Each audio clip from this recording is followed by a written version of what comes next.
जब ये खबर आई कि पहली क्लास से लेके और 8वीं क्लास के जो माइनॉरिटीज़ के जो बच्चे हैं, और जब हम माइनॉरिटीज़ कहते हैं तो सिर्फ मुसलमान नहीं होते हैं, उसमें ईसाई भी होते हैं, उसमें सिख भी होते हैं, उसमें जैन धर्म के मानने वाले भी हैं, बुद्ध धर्म के मानने वाले भी लोग हैं।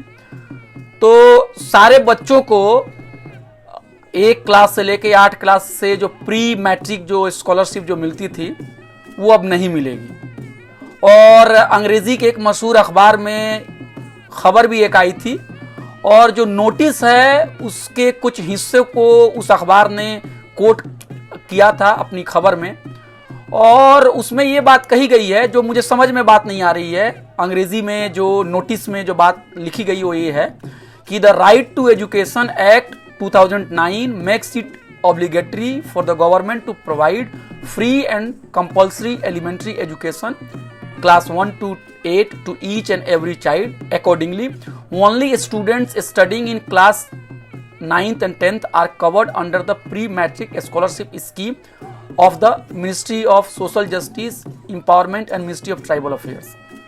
तो इसका मतलब यह है आसान ज़बान में कि जो तालीम का जो हमारा हक है और इससे मुताबिक जो हमारा कानून है उसमें 1 क्लास से लेके 8 क्लास के बच्चों को फ्री एजुकेशन दी जाती है। इसलिए अब 1 क्लास से 8 क्लास के बच्चों को कोई स्कॉलरशिप नहीं दी जाएगी, और जो स्कॉलरशिप दी भी जाएगी वो सिर्फ 9th क्लास और 10th क्लास के बच्चों को दी जाएगी। तो मुझे इस बात समझ में नहीं आती है कि छोटे छोटे बच्चों को स्कॉलरशिप से दूर रख के उनको स्कॉलरशिप के जो बुनियादी हुकूक हैं उससे उनको क्या कहेंगे वंचित करके सरकार क्या हासिल कर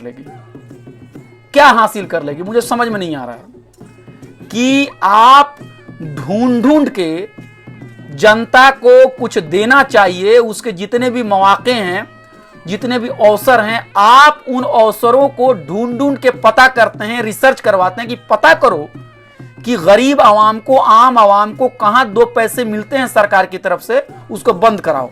और दूसरी तरफ सरकार क्या करती है, उतनी ही तेजी से रिसर्च कराती है कि पता करो कि कैसे हम आवाम से ज्यादा पैसे छीन लेंगे। तो सरकार जो है देने के नाम पे भाग रही है और छीनने के नाम पे सबसे आगे रहती है। एक बहुत ही एक आसान मैं आपको एक वाकया सुनाना चाहता हूं, बहुत ही आप सब समझ जाएंगे।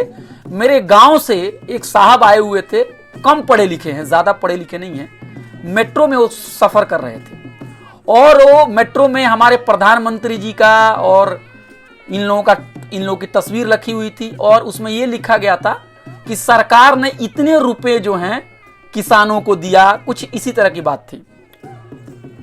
तो वो व्यक्ति, वो इंसान जो कम पढ़ा लिखा है, उसने एक बहुत ही दिलचस्प बात कही और बहुत ही अहम फिक्र अंगेज बात कही थी। उन्होंने कहा कितना पैसा आवाम से लिया सरकार ने, ये कभी कहीं नहीं बताई जाती है, कितना दिया यही बताई जाती है। ये बहुत, मैं उनकी बात मुझे अभी तक याद है। हम कम पढ़े लिखों को ऐसे ही हम उनको रिजेक्ट कर देते हैं, अरे इनको क्या पता है, हम तो यूनिवर्सिटी में पढ़े हुए हैं, हम पत्रकार हैं, हम स्कॉलर हैं, हम प्रोफेसर हैं, हमें ही पता है।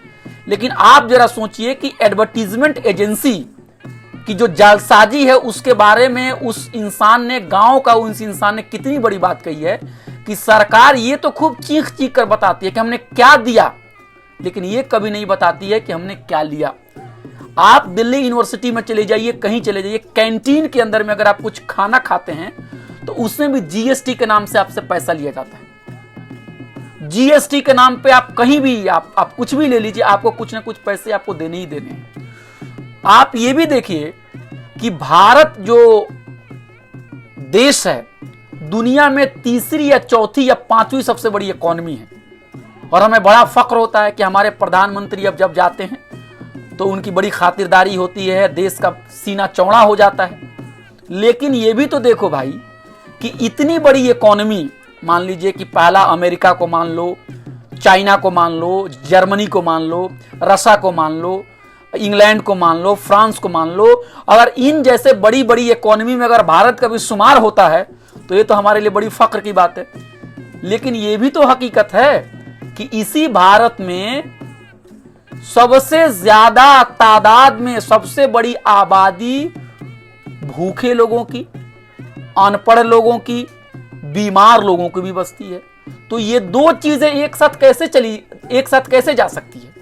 और अगर हमारा सीना 56 इंच का चौड़ा हो जाता है कि भाई भारत दुनिया की चौथी और पांचवी और तीसरी बड़ी मईशत है, तो हमारा सर भी शर्म से झुक जाना चाहिए कि हमारे यहाँ भूखमरी है, हमारे यहाँ बेरोजगारी है, हमारे यहाँ शिक्षा नहीं है। तो जिस भी देश में शिक्षा के ऊपर पैसा खींचने का सिलसिला शुरू हो गया, तो समझिए कि हम अपनी कब्र खोद रहे हैं, नई नस्लों को बर्बाद कर रहे हैं। अगर कोई किसान किसी फसल में पानी डालने में कोताही करे, अगर उसमें खाद डालने में कोताही करे, तो ये समझ मत लीजिए कि वो पैसा बचा रहा है, ये समझिए कि वो पूरे मुआशरे को, पूरे फसल को बर्बाद कर रहा है। तो ये जो सरकार में जो बैठे हुए लोग हैं, इनको मंदिर बनाने के लिए, इनको बड़े बड़ी चुनाव रैलियां करने के लिए, चुनाव के दौरान पैसे बांटने के लिए, बड़े बड़े पदाधिकारियों को खरीदने के लिए, बड़े बड़े पत्रकारों को पैसा खिला के अपनी बातों को रोज रोज उनसे जाप करवाने के लिए, विर्द करवाने के लिए इनके पास पैसा ही पैसा है। लेकिन जो गरीब से गरीब आदमी है इस देश में, जो कि यहाँ का अल्पसंख्यक है, और ये बात याद रखिए कि भारत में मुसलमान जो हैं वो धार्मिक समुदाय जो है उसमें सबसे कमजोर हैं। और ये बात सरकार की ही जो रिपोर्ट है सचर कमेटी में, ये बात साफ तौर पर लिख दी गई है। तो सरकार को चाहिए था कि स्कॉलरशिप को बढ़ाए। मैं जब कॉलेज में जाता हूं पढ़ाने के लिए, मैं दिल से कहता हूं, लाइब्रेरी में किताबें नहीं होती हैं, बच्चों को नाश्ता नहीं मिलता है, कैंटीन की हालत ठीक नहीं होती है। मेरे क्लास में ज्यादातर बच्चे बगैर नाश्ता के पहुंचते हैं, बहुत तकलीफ होती है, आपको मैं बता रहा हूं। तो शिक्षा की जो हालत है बहुत ही खराब है। सरकार को इस फैसले को जल्द अज जल्द वापस लेना चाहिए, माफी मांगनी चाहिए कौम से, इस देश से, इस राष्ट्र से, और कहना चाहिए कि एजुकेशन पर बजट हम घटाएंगे नहीं, बल्कि इसको बढ़ा के 10% करेंगे। अगर किसान अपने खेत में अगर पानी दे रहा है, खाद दे रहा है, उसकी देखभाल कर रहा है, तो वो भविष्य, फ्यूचर, मुस्तकबिल बना रहा है। अगर उसमें कोताही कर रहा है तो वो अपने आप को नहीं, पूरे समाज को बर्बाद कर रहा है। आवाम को अपने हुकूक के लिए खुद लड़ना होगा। हम सब लोग अपने आप को सिर्फ पत्रकार के तौर पर न देखें, हम लोग भी उसी जनता का हिस्सा हैं, हम भी वही जनता हैं। हम सब लोगों की जिम्मेदारी है कि हम अपने हक के लिए लड़ें, हम धार्मिक मामले में ना उलझें, हम किसी को अपने से छोटा ना समझें, और हम सॉलिडारिटी जो है वो बराबरी पर बनाएं। ये नहीं है कि कुछ लोग हमारे बीच से कहेंगे कि अरे उनको तो मुफ्त का माल सरकार का मिल रहा था, ऐसी बातें फैलाई जाती है। कुछ लोग ये भी कहते हैं आपको, अरे वो तो मुफ्त में पैसे लेके जा रहे थे, वो लोग मुफ्त में उनको वर्दी मिल रही थी, उनको कमीज और कपड़े मिल रहे थे। ये बातें बिल्कुल गलत है। हमें अपनी तंग नजरी को तर्क करके, उनको फेंक के, उनको त्याग कर हम लोगों को एक यूनिटी बनानी चाहिए। और हम अपनी बातों में बार बार दोहराते हैं कि एक मुसलमान का दर्द जो है और एक हिंदू का दर्द जो है वो एक ही है। कॉलेज में पास होने के लिए, स्कूल में पास होने के लिए जो मुश्किलात से एक हिंदू को गुजरना पड़ता है, उसी मुश्किलात से एक मुसलमान को भी, एक सिख को भी, एक ईसाई को भी, एक दलित को भी, एक ऊंची जात के लोगों को भी गुजरना पड़ता है। इसलिए हमें अपने घरों में अपने मजहबी अकीदे को, अपने धार्मिक आस्था को छोड़ के आना चाहिए, और हमें अपने लड़ाई जो है, जो बराबरी की लड़ाई, अपने हक की लड़ाई के लिए आगे आना चाहिए। एक बात और आप याद रखिए कि हम जो नॉर्थ इंडिया के लोग हैं, जो उत्तरी भारत के लोग हैं, हमको लगता है कि हम ही सबसे महान हैं। अपने मुंह मियाँ मिट्ठू वाली बात होती है। लेकिन जो साउथ है, जो दक्षिण भारत है, वो बहुत मामले में हमसे बहुत ही आगे है, और हमें उनसे सीखने की जरूरत है। खासकर तमिलनाडु, खासकर केरला, इन राज्यों में जो शिक्षा की हालत है, जो जिसको कहते हैं ना ह्यूमन डेवलपमेंट जो है, जो इंसान की तरक्की और जो बहबूद की जो हालत है वो हमसे काफी बेहतर है। और तरक्की का मतलब नॉर्थ इंडिया में बहुत लोग ये समझते हैं कि तिजोरी में माल भर लेना, नहीं। तरक्की का असल मतलब होता है जब आप स्वस्थ हैं, जब आप सेहतमंद हैं, जब आप तालीम याफ्ता हैं, जब आप पढ़े लिखे हैं, जब आपके माहौल में, आपके इलाके में शांति है, जब लोग लोगों से लड़ नहीं रहा है, जब धार्मिक आधार पर लड़ाई नहीं हो रही है, जब आपके दिलों में सुकून है, जब आपके सर में कोई दर्द नहीं है, ऐसी चीजों को हम कहते हैं कि इंसान सही मामले में तरक्की कर रहा है। दक्षिण भारत में ही बच्चों को खाना खिलाने का जो मिड डे मील का जो स्कीम है वो सबसे पहले उन्हीं लोगों ने शुरू की थी, ये स्कीम जो है। और उसको देखा देखी अच्छी बात है कि हिंदुस्तान का मतलब कि जो नॉर्थ इंडिया है या पूरे हिंदुस्तान में इस स्कीम को लाया गया। और आपको पता है एक बहुत बड़े आपको इकोनॉमिस्ट हैं जिनका नाम है जे दरेज, वो लिखते हैं और उनकी एक किताब है एवरी मैन्स इकोनॉमिक्स करके। तो उसमें उन्होंने एक बात का जिक्र किया है कि जब बच्चों को पका हुआ खाना मिलता था, खिचड़ी या जो भी चीज मिलती थी, तो कुछ बिस्किट कंपनियों की लॉबी सरकार को, ये मतलब उनको क्या कहें, उनके ऊपर दबाव डाल रही थी कि आप बिस्किट को स्कूल में बांटिए। खाना जो एक मुकम्मल जो गजा है उसकी जगह पे आप बिस्कुट बांटने का काम कीजिए। और बिस्किट कंपनी को एक फायदा ये था कि उनको मुनाफा मिल जाता, उनके बिस्किट ज्यादा बिकते। लेकिन सरकार ने उस जमाने में अच्छा काम किया, जो एक खाना है, दाल चावल रोटी सब्जी भाजी, इसका मुकाबला बिस्किट और केक नहीं कर सकता है। आप समझ रहे हैं? तो कई बार क्या होता है कि सरकार कुछ अच्छी पॉलिसीज लाती भी है तो उस पॉलिसीज को बर्बाद करने के लिए भी कई सारी कंपनियां घुसती हैं, आसपास घूमती रहती है। और ये जो सरकार है, पहले भी जो सरकारें थी वो कोई बहुत अच्छी सरकारें नहीं थी और उन्होंने 100% इंसाफ नहीं किया, लेकिन कम से कम उनको ये चीज लगती थी कि अमीरों के लिए भी कुछ अगर चीजें हैं तो कुछ गरीबों के लिए भी कर दो। लेकिन अभी की जो सरकार है उनको ये लगता है कि जब तक आप गरीबों से उनके जो बुनियादी शिक्षा के हुकूक जो हैं, जब तक उनके स्वास्थ्य और रोजगार के जो उनको जो साधन है, जब तक आप उस पर बंद नहीं करोगे, कम नहीं करोगे, तालाबंदी नहीं करोगे, यानी जो सरकारी सुविधाओं को खत्म करो या फिर उसको बदनाम करो, उसको बर्बाद करो, तभी इन लोगों को मजबूर किया जाएगा कि वो निजी जो अस्पताल हैं, जो प्राइवेट अस्पताल हैं, जो प्राइवेट स्कूल है, उसकी तरफ जाएं। लेकिन मैं फिर ये बात याद दिलाना चाहता हूं कि 2 दिन पहले 4 दिन पहले हम लोगों ने संविधान दिवस मनाया था 26 नवंबर को, और बाबा साहब भीमराव अंबेडकर ने तकरीर की थी, एक भाषण दिया था जो कि कंक्लूडिंग स्पीच थी उनकी 25 नवंबर 1949 को। और उन्होंने बात कही थी कि सिर्फ आपको राजनीतिक अधिकार दे देने से ही आपको अधिकार नहीं मिल जाएंगे। मिसाल के तौर पर एक गरीब आदमी वोट डालने चला जाए तभी हम नहीं कहते हैं कि हम उसको अधिकार मिल गए। एक गरीब आदमी को पढ़ने लिखने, शिक्षा, रोजगार, घर के जब अधिकार मिलते हैं तब उसको समझा जाता है कि वो रियली में उसको अधिकार मिल रहे हैं। और अंबेडकर जी ने कहा कि अगर लोगों को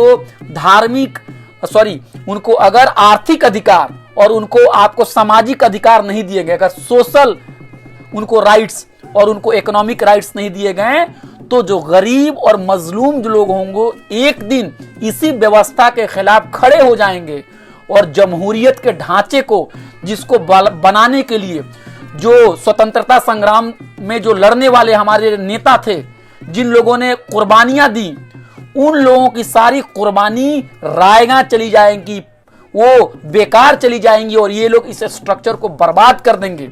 अमर्त्य सेन ने भी यही बात कही है, जो बहुत बड़े इकोनॉमिस्ट है, नोबेल प्राइज उनको मिला हुआ है, कि किसी भी राष्ट्र जो है, कोई भी देश जो है, उसकी तरक्की वहां पे बसने वाले नागरिकों की हालात को देख के आप लगाएंगे कि वो कितने पढ़े लिखे हैं, वो कितने स्वस्थ हैं, उनके पास किस तरह की क्वालिटी एजुकेशन है, उनको कैसा पानी पीने को मिल रहा है, वो चाइल्ड मोर्टालिटी का क्या रेट है, वहां पे लाइफ किस तरह की है। लाइफ को देख के, जिंदगी जीने का किस तरह का उनको अधिकार मिला हुआ, इसकी बुनियाद पे आप कहेंगे कि वो देश तरक्की याफ्ता है। हमारे देश में मैं क्या बताऊं, मैं सर पीटता हूं कि जो ऊपर बैठे हुए लोग क्यों नहीं समझते हैं। हमारे देश में इतने टैलेंट है साहब, इतने टैलेंट है, मैं आपको क्या बताऊं कि अगर उसको आपने उनको फलने फूलने का मौका दिया तो ये भारत जो है पूरी दुनिया में सबसे महान मुल्क बन जाएगा। आप याद रखिए, हमारे मुल्क में हिंदी, अंग्रेजी, उर्दू, फारसी, अरबी 5-5 जबान बोलने वाले लोग पाए जाते हैं। हमारे मुल्क में कितनी विविधताएं हैं। तमिलनाडु में चले जाइए, केरला में चले जाइए, वहां की जुबान देखिए। कश्मीर को आइए, आप नॉर्थ ईस्ट चले जाइए, आप गुजरात चले जाइए, महाराष्ट्र चले जाइए, आप छत्तीसगढ़ चले जाइए, आप पूरे इलाके में, पूरे भारत में जाइए, कितनी जबानें हैं, कितनी संस्कृति है, कितनी विविधता है, कितने मौसम हैं, कितने तरह के फल आप पैदा कर सकते हैं, सब्जियां उगा सकते हैं। आपको पता है यूरोप में उनकी जरूरत की जितनी चीजें जो रोज इस्तेमाल करते हैं, खाते पीते हैं, उसका 70 से 80% चीजें वो नहीं उगा सकते हैं। उनको बहुत सारी चीजों के लिए हमारे मुल्क पे और हमारे जैसे जो मुल्क है जो ट्रॉपिकल कंट्री हैं उनके ऊपर उनको डिपेंडेंट होना पड़ता है। तो हम अपने पैर पे कुल्हाड़ी मार रहे हैं। हमारे नेता जो हैं वो कुछ पूंजीपतियों को अमीर बनाने के चक्कर में इस देश के जो गरीब महकूम तबका है उसको कमजोर कर रहे हैं, उनके हकों के साथ छेड़छाड़ कर रहे हैं। लेकिन आप याद रखिए, बीमार मुल्क जो है ना वो कैसे बनता है? बीमार मुल्क बनता है बीमार जनता से। आप सरहद पे तोप लगा लो, बंदूक रख लो, हथियार रख लो, लेकिन तुम्हारे जो लोग बीमार होंगे तो तुम क्या कोई जंग जीत पाओगे? अगर वक्त रहते तुमने लोगों को तालीम याफ्ता बना दिया, लोगों को भूखमरी से बाहर निकाल लिया, लोगों को तुमने इलाज मुहैया करा दिया, लड़ाई और झगड़े के जो मसले थे उसको तुमने हल कर दिया, तो जिस तरह से तरक्की होगी आप सोच भी नहीं सकते हो। बजट को बढ़ाना चाहिए, एजुकेशन का, शिक्षा को फ्री करना चाहिए, और जमहूरियत और लोकतंत्र की कामयाबी का जो पैरामीटर है, जो उसका बैरोमीटर है, जो उसका थर्मामीटर है, अगर कोई बुखार होता है तो हम उसका सर छूते हैं और इससे पता चलता है कि वो बुखार है कि नहीं, कितनी गर्मी है उसके माथे पे। उसी तरह से अगर किसी मुल्क में अगर आपको देखना है कि वो मुल्क कितना आगे है तो माइनॉरिटी के कंडीशंस को जाके देखिए। और जब मैं माइनॉरिटी कहता हूं तो मैं सिर्फ उसमें मजहबी माइनॉरिटी की बात नहीं कहता, मैं उसमें दलित और आदिवासी और महिलाओं को भी इंक्लूड करता हूं। मेरे लिए माइनॉरिटी का मतलब जो दबे कुचले लोग हैं, चाहे धर्म के आधार पे हो, चाहे जाति के आधार पे हो, चाहे लिंग के आधार पे हो, चाहे इलाका के आधार पे, जो कमजोर लोगों का राज नहीं है, कमजोर लोगों का अधिकार नहीं है, तो समझो कि वो लोकतंत्र ऊपर से देखने में बहुत ही चमकदार है, ऊपर से देखने में बहुत मजबूत है, लेकिन अंदर ही अंदर एक खोखला हो रहा है।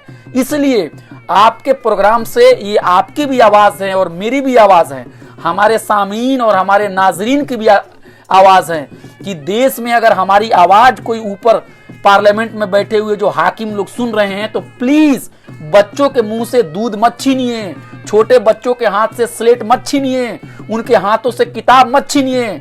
जंगे आजादी में जो वादा किया गया था इस देश से कि हम सबको पढ़ा लिखा बनाएंगे, सबकी आंखों से आंसू पोंछेंगे, जो बातें मौलाना आजाद, महात्मा गांधी, अंबेडकर जी, लोहिया जी, भगत सिंह ने जो कही थी, उन बातों पे आगे चलिए। छोटे मोटे मफाद के लिए, छोटे मोटे चीजों के लिए देश को आप पीछे मत धकेलिए।